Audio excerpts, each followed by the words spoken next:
వరద సాయం చేయడానికి చాలామంది ముందుకు వస్తున్నారు. ఈ సందర్భంలో మీ ఖర్చు అంటే మీరు మనస్ఫూర్తిగా మీరు మానవత్వంతో ఖర్చు పెడుతున్నారు.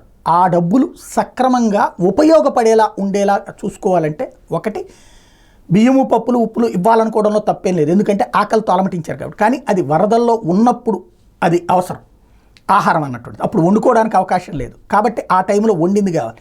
ఇప్పుడు బియ్యం పప్పులు ఉప్పులు ప్రభుత్వం ఇస్తోంది కాబట్టి మీరు ఈ కూడా అదే ఇవ్వడం కంటే ఒకటి స్టీల్ సామాన్ల గురించి ఇంతకుముందు ఒక వీడియో చేశాను. అట్లాగే గ్యాస్ పొయ్యిలు చాలా వరకు పాడైపోయాయి.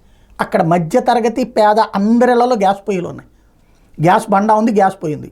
కొంతమందికి గ్యాస్ బండలు కూడా ఈ వర్షపు వాటర్కి వెళ్ళి అవి లోపల లీక్ అయిపోయినాయి ఉన్నాయి, పాడైపోయినాయి ఉన్నాయి. అలా పాడైపోయిన వాళ్ళకి గ్యాస్ బండలు కూడా ఇవ్వండి.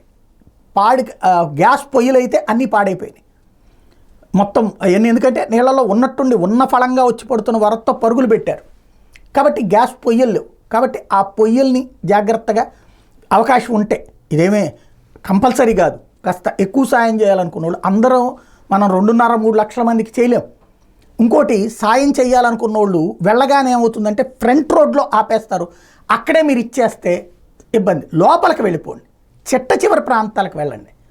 వాంబే కాలనీ అంటే లోపలికి ఉంటుంది, అదే సందర్భంలో పైపుల్ రోడ్లో లోపలికి ఉంటాయి, వైఎస్ఆర్ కాలనీ లోపలికి ఉంటుంది, అట్లాగే వాంబే కాలనీ ఉడా కాలనీ లోపలికి ఉంటుంది, జర్నలిస్ట్ కాలనీ లోపలికి ఉంటుంది, ఆంధ్రప్రభ కాలనీ లోపలికి ఉంటుంది, కుందవారి కంట్రీకి లోపలికి ఉంటుంది. ఆ లోపలికి ఉన్నటువంటి ప్రాంతాలకి వెళ్ళి అక్కడి నుంచి ఇచ్చుకుంటారండి మీరు ఏదన్నా ఇవ్వదలుచుకుంటే.